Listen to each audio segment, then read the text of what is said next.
If I may, I'm going to start with a few thoughts of my own about what today is about and why we've come together. A few words about myself. My name, as I say, is Robin Aitken. I was a reporter for the BBC for 25 years, and I've been a journalist all my working life. And I have to say, I think the corporation has much to repent for. Once upon a time, the corporation implicitly endorsed a Christian viewpoint of the world, but that hasn't been true for many years now. And now the BBC promotes what I believe to be a corrosive, secular and materialistic view of the world. And it's not just the BBC, of course. The rest of the media is just as bad. It's deeply antagonistic to Christian belief, and it reflects but also creates the spirit of the age. And what is that spirit? It is materialistic, amoral, hedonistic. Making our voices as Christians heard is difficult.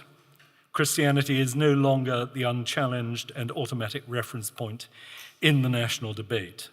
These days, we are living in a media morality, which so often, I think, echoes the philosophy of the Satanist Aleister Crowley. "Do what thou wilt shall be the whole of the law," he wrote in his so-called Book of the Law. He taught that it is our right to satisfy our carnal appetites, whatever they might be. Christians, of course, believe in exactly the opposite, that only selflessness and self-restraint bring happiness. But selling Christian virtues of self-denial, self-restraint, duty and the love of God against the deafening roar of the secular media, which promotes the exact opposite, is very difficult. The media itself is largely in the hands of our opponents. They have little sympathy for Christianity. There is profound ignorance among journalists about Christian belief, and they see it often as an irrelevance. But nothing could be further from the truth. Christianity is man's best and only route to true happiness. We know that. Our task is to get the country to heed that message, which is why today matters. We're here to do something important, which is to issue a clear declaration of Christian conscience as a statement to the nation about what Christians stand for and what we want to happen. What today is about is nothing less than the re-Christianization of Britain. And if that sounds ambitious, it is. By the end of the day, we should be able to plant our standard in the ground to say, this is what we believe. There has never been and will never be a better blueprint for human happiness and flourishing than the rules laid out for us by God himself in the person of Jesus Christ.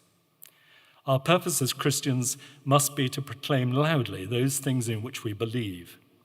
We know that when people hear the Christian message, they respond to it, just as they have for the past 2,000 years. At the deepest level, people recognize that the Christian way is a revealed truth.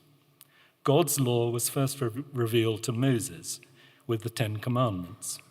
And those instructions about how we should live encompass the natural law, that is, those things that people know instinctively are wrong. You don't have to be Christian to know that murder or stealing or adultery are wrong. Intuitively, people know that these actions hurt others and bring misery and chaos. But our society has jettisoned belief in Christianity and invested its faith in something we call progress. We are now supposed to believe that those things that are clustered under the umbrella term progressive have made things better for us. Well, let's for a moment consider some of those things that have been foisted on us in the name of progress. Take marriage and divorce. In the name of progress, we've now made divorce as easy as possible. Has that increased the sum of human happiness? It has not. The decades-long attack on marriage has resulted in an epidemic of family instability. In the name of progress, how many children over the past 50 years have been denied the blessing of a stable family life? And all the studies of childhood show irrefutably that a stable family background with mum and dad committed to the children and to each other is the best way to raise happy children. So it is no wonder that we now have an epidemic of unhappiness amongst our young people.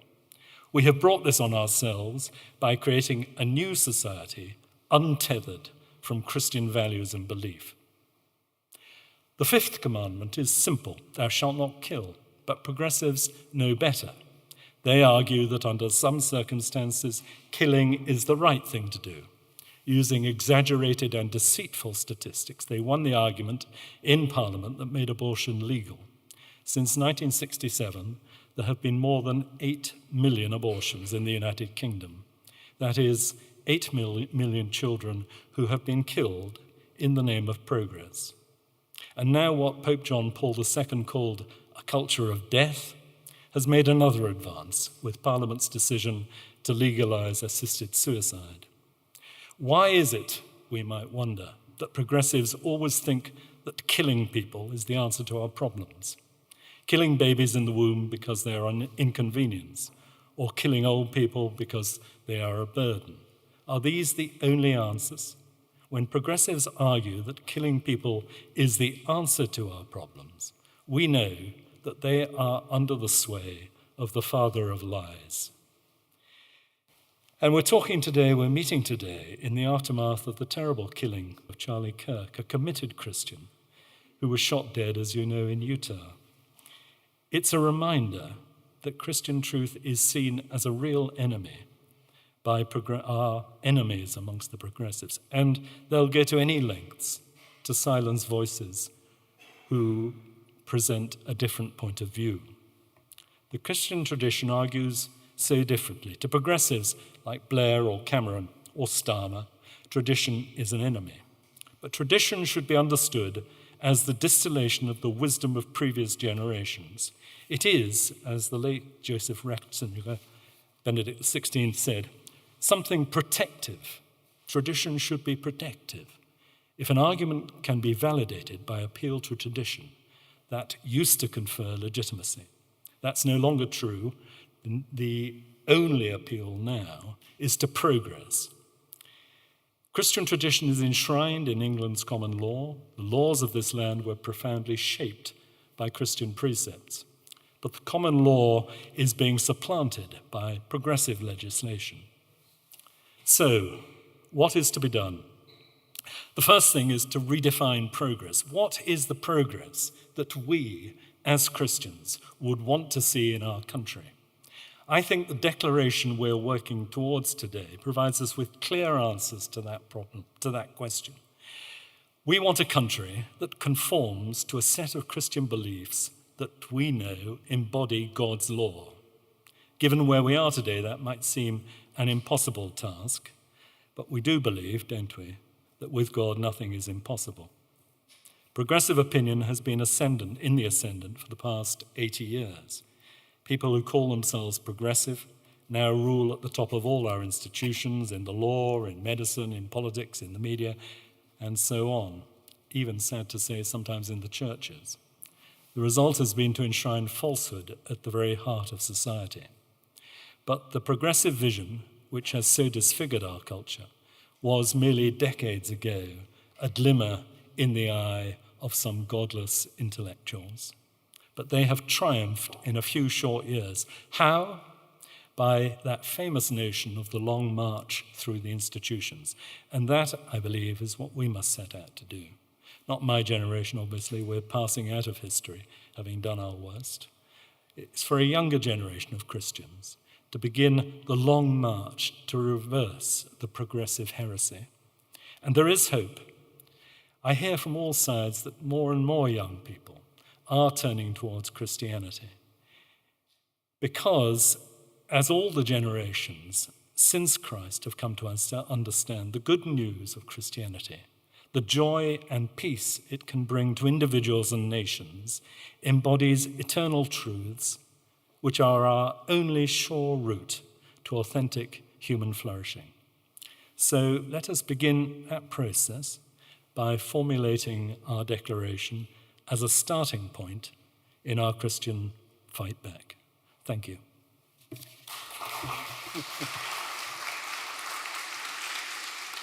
Well,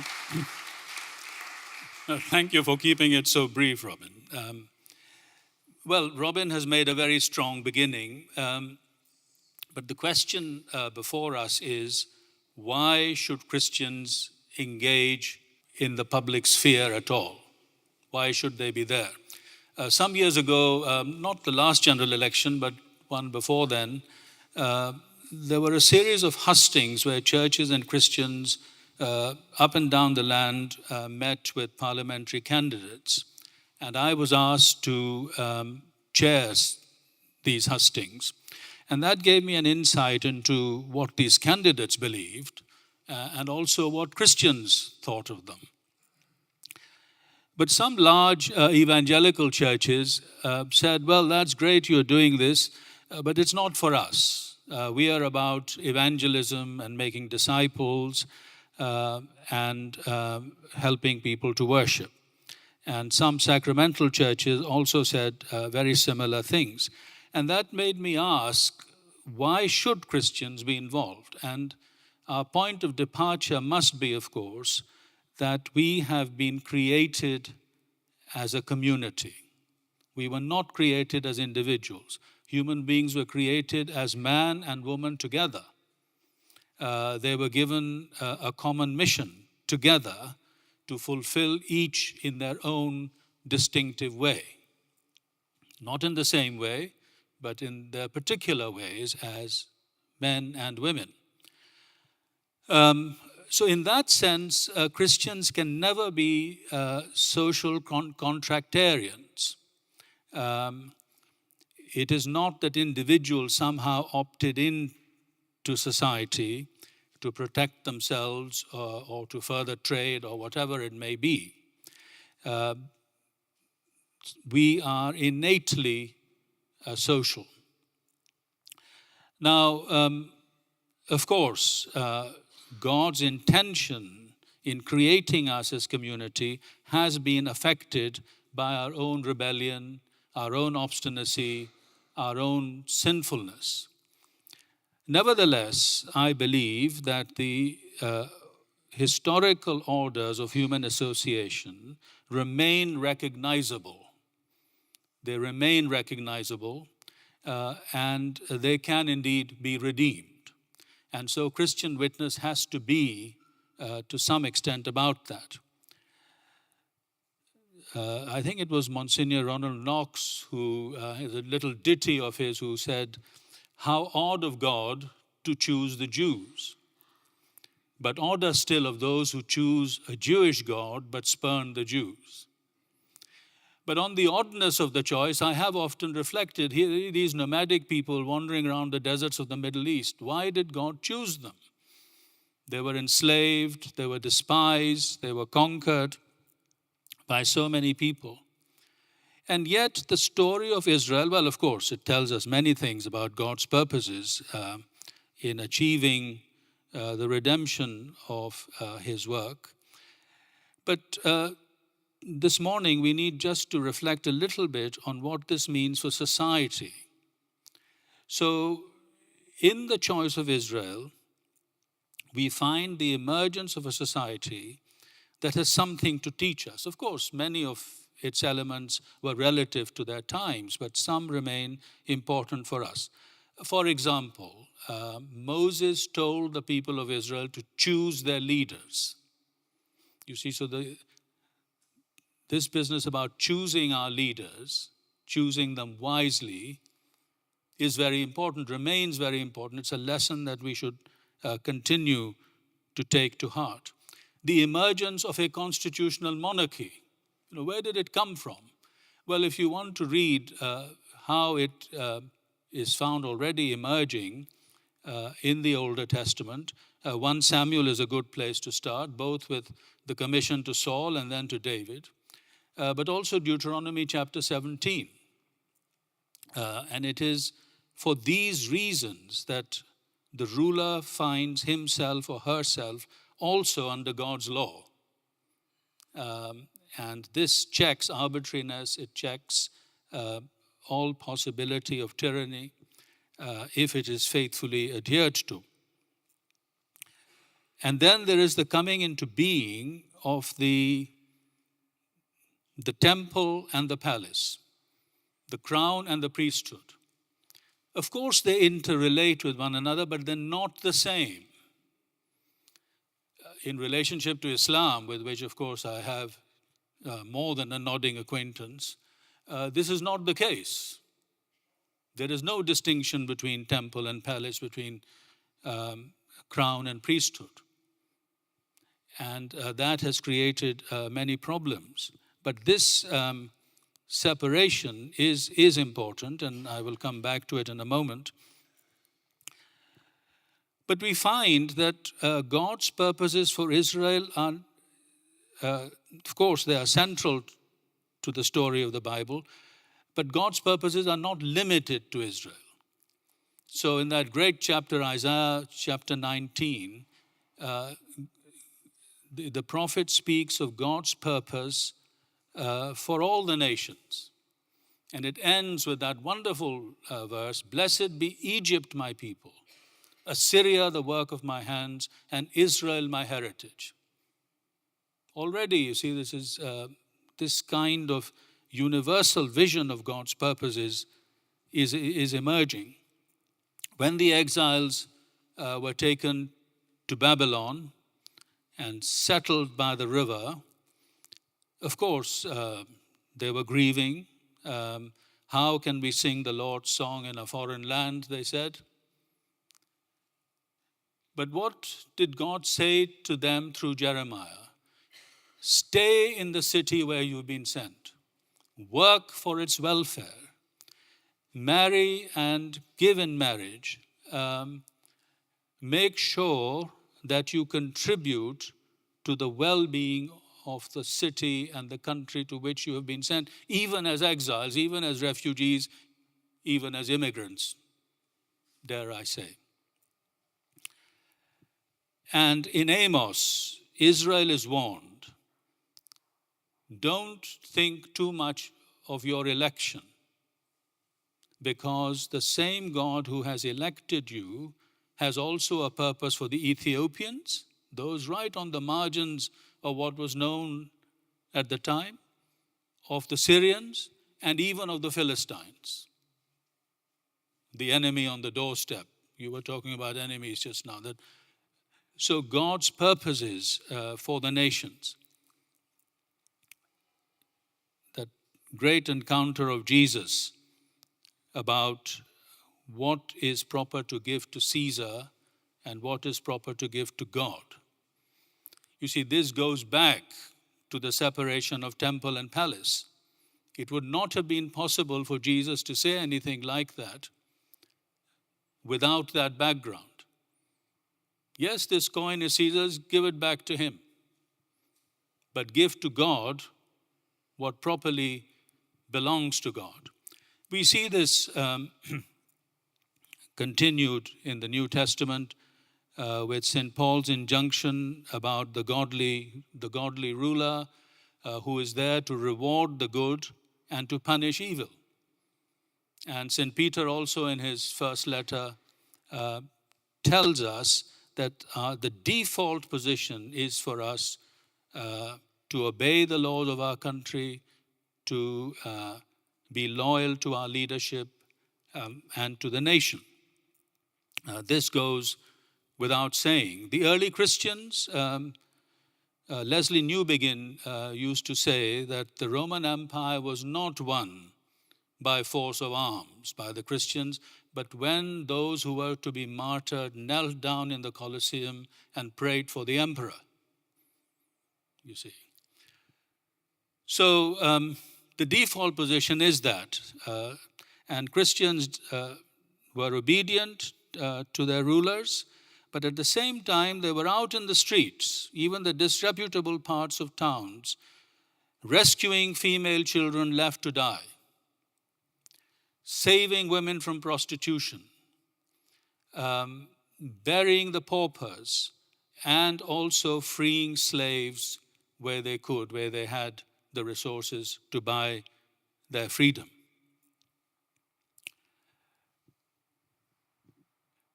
However, the godly ruler of Romans 13 or 1 Peter 2, how did he turn into the evil beast of Revelation 13.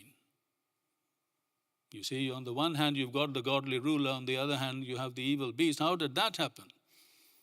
And what happens when the godly ruler becomes the evil beast?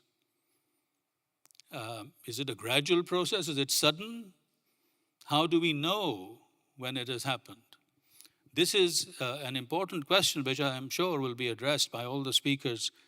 What I would just want to leave you with is to say, yes, we have to obey our rulers and our laws unless they command us to do what God forbids. You see. So if they command us, in our work, for instance, to destroy human persons at the very earliest stage of life,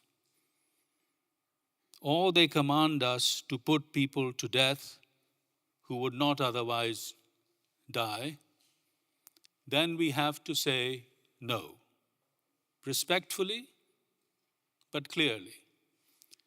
If they challenge what has been given in terms of marriage and family life and command us to take part in what they are doing, we have to say no. Equally, if they forbid us to do what God has commanded. So in many countries that I'm familiar with, Christians are forbidden from public worship. They still have public worship, even though they know it is contrary to the wishes of their rulers. If that happens, we'd have to say no. We must continue to worship God in any way that we can.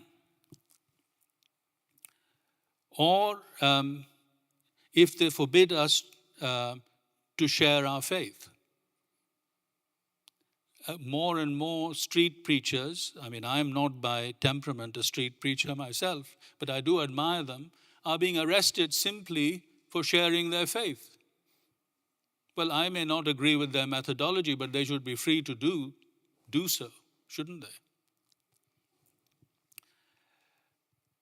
With those provisos, I think we have to say our engagement has to be with society, with the state, with government, critical, sympathetic, but critical.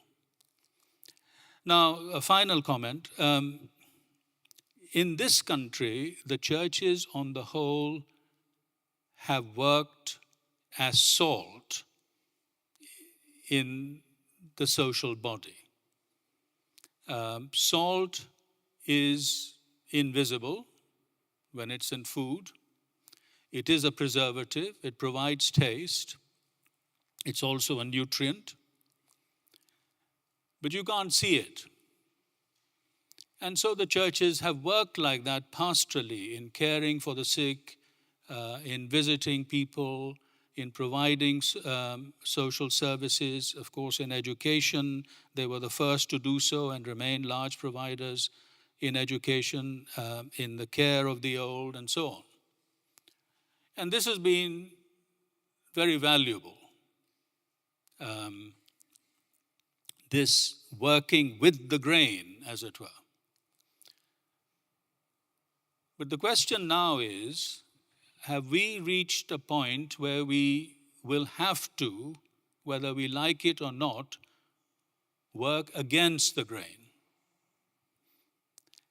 So instead of being salt, being a light. See, light is by nature visible. And are we being called to be communities of light that attract people from out of this growing darkness into the light? Light is also what dispels ignorance. People cannot any longer hide in the dark. does the paradigm need to change for our churches and for Christians and Christian organizations from salt to light? This would have to be a deliberate change, not accidental. And churches are vast organizations. It's like a ship. It's very difficult to turn them around. If we do change the paradigm from salt to light, that cannot simply mean being in a holy huddle hoping that people will come and join us. It must be that the light shines in the darkness, that the light illuminates what is right in our society, but also what is wrong. So Christians have no option but to engage in this world of public affairs. We cannot see our fellow citizens being led in a direction that is leading them and the social order to deterioration and eventually to destruction. We cannot willingly be party to that. We must speak the truth. It is not popular. The truth will, in the end, prevail because He is the way, the truth, and the life. But we have to set it out as clearly as we can. Our speakers who will be speaking immediately after me will be telling us how to think about truth, how to convey truth, and also what it means to be in public life and to speak the truth. I thank them and I thank you for coming this morning.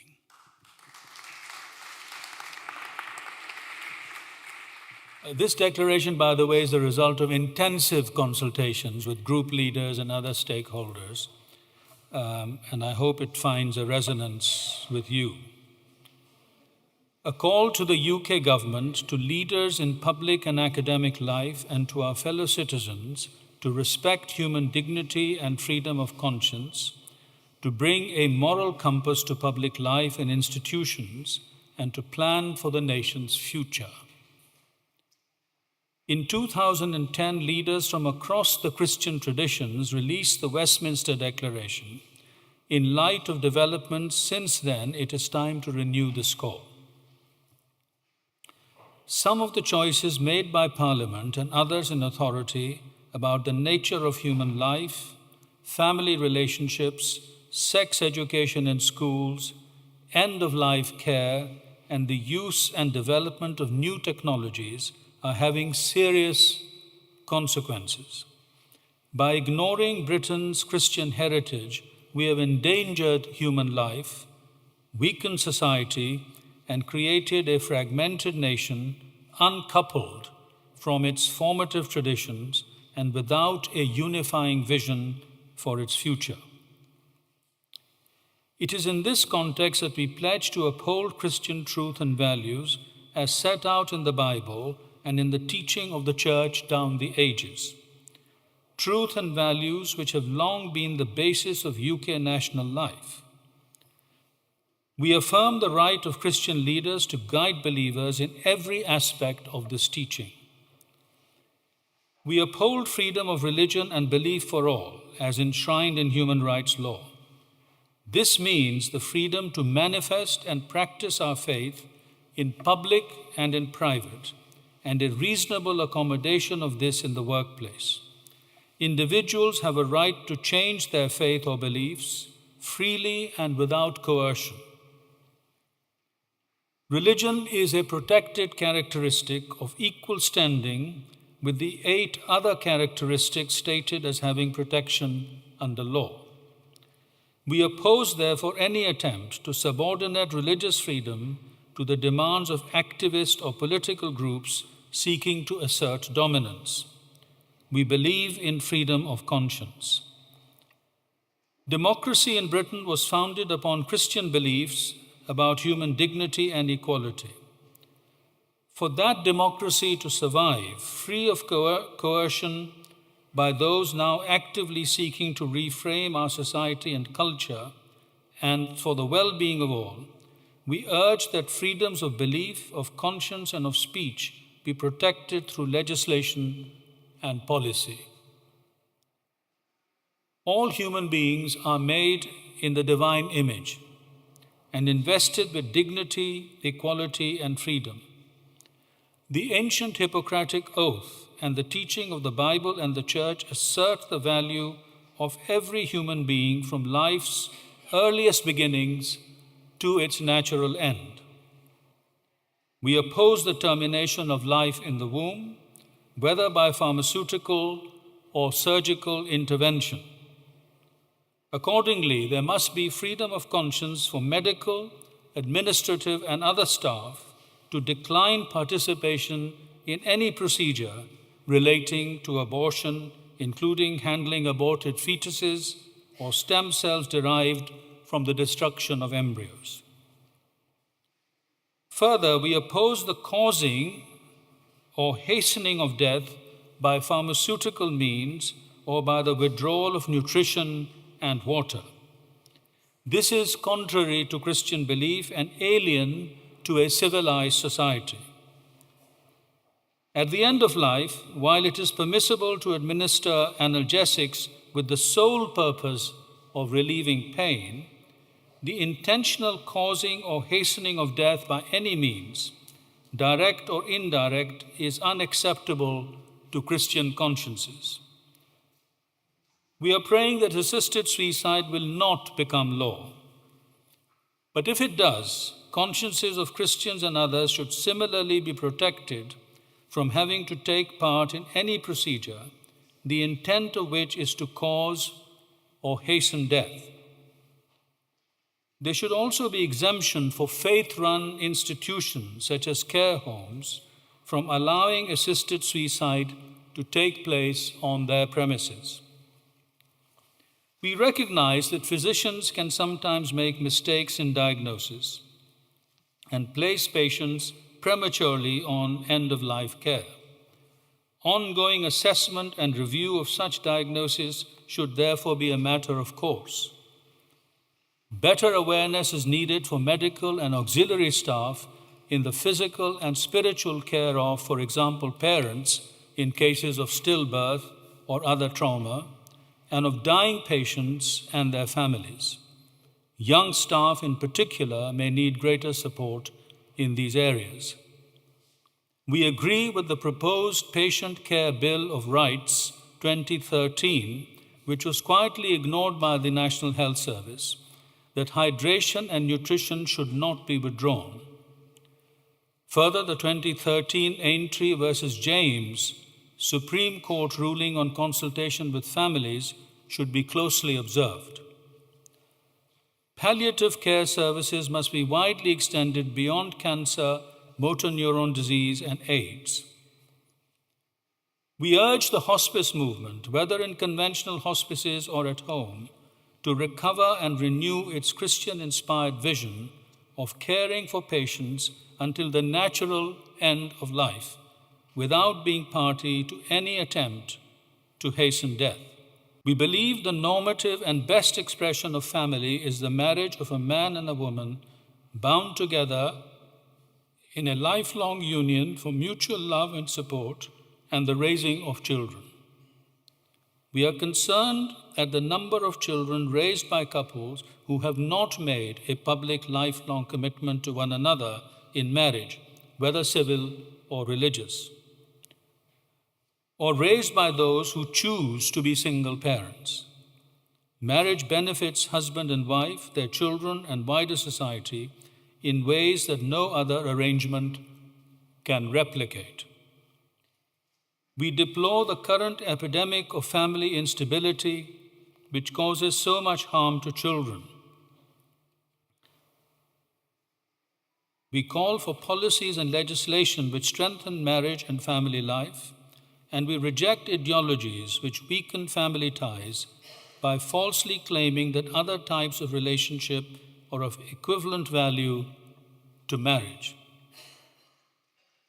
While affirming the importance of mothers and fathers jointly raising children, we also believe that those who find themselves single parents deserve society's support. Young children in particular need their mothers, and we urge employers to explore creative ways of allowing parents to spend more time with their children. Separation and divorce, except in cases of serious conflict and violence, have a profoundly negative effect on the upbringing of children. We are concerned that they've become too easily available and have been normalized.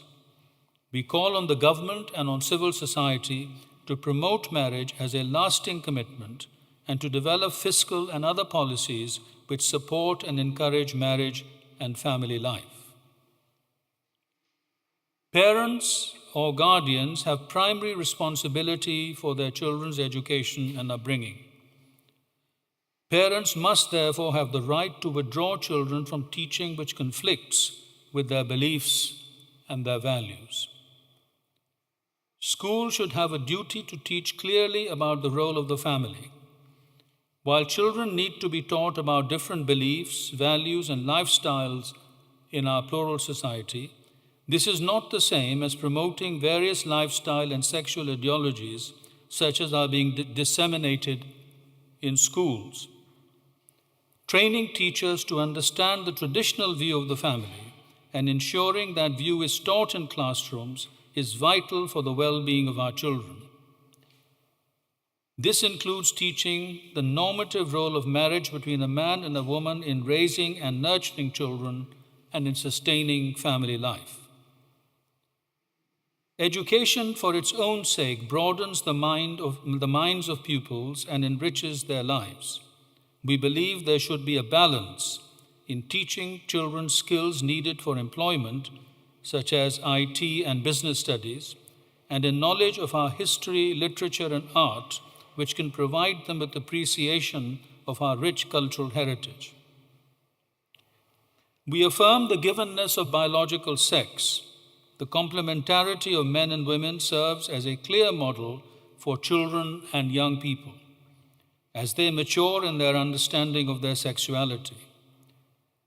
A compassion for those confused about their gender is, however, a Christian duty willingly undertaken. Now that the Supreme Court has ruled that the terms man and woman in the 2010 Equality Act refer to biological sex, the Department of Education must ensure that classroom teaching reflects this ruling. Universities have sprung from Christian roots. We uphold the need for freedom of speech and of belief among faculty and students as central to the true purpose of education. Both groupthink and cancel culture are mortal threats to that purpose and are leading to the closing of the Western mind. Such an understanding of the vocation of universities needs re-emphasis today. University research in science and technology is now closely tied to sponsorship from industry, thus bringing the provision of funding for them. We would encourage universities to consider ways in which they could benefit the nation by research which is applied to wider non-profit societal concerns. Like other inventions, AI is a result of human imagination, which arises from the creativity of human beings made in the image of their creator. Even if such human creativity is touched by human fallenness and imperfection. In itself, AI is a powerful though morally neutral tool. In some areas, it already surpasses human abilities, but AI will never think as we do, because our thoughts arise from a synthesis of our physical being, intellect, reason, soul, and relationships. Its facts depend on citations, regardless of their authority. Its algorithms reinforce beliefs, leaving minds unchallenged. While bringing much benefit to the practice of medical science, engineering, and many other professions, we must be mindful that AI can never attain the ability of moral discernment, nor will it ever be able to empathize or establish authentic relationships. If we believe we are relating to a fellow person, we have become fools. Rapid innovation in AI offers little time for moral judgment or spiritual reflection. We call on the government to provide for oversight of its development by an interdisciplinary body to include Christians trained in moral thinking and decision-making. This body could ensure that innovation is tested with discretion and does not take place in a moral and spiritual vacuum, especially where it affects human life, relationships, children's education and development, and the dignity of work. It is our prayer that even at this late hour, our nation will heed the wisdom of its past, formed as it has been by the Bible and by Christian teaching, and that parents and educators will work to shape mature and strong consciences, and that marriage and family will once again be recognized as central to our nation's good. We commend this cumulative wisdom to our government and to our fellow citizens, even as we claim it for ourselves. At Westminster, 20th of September 2025.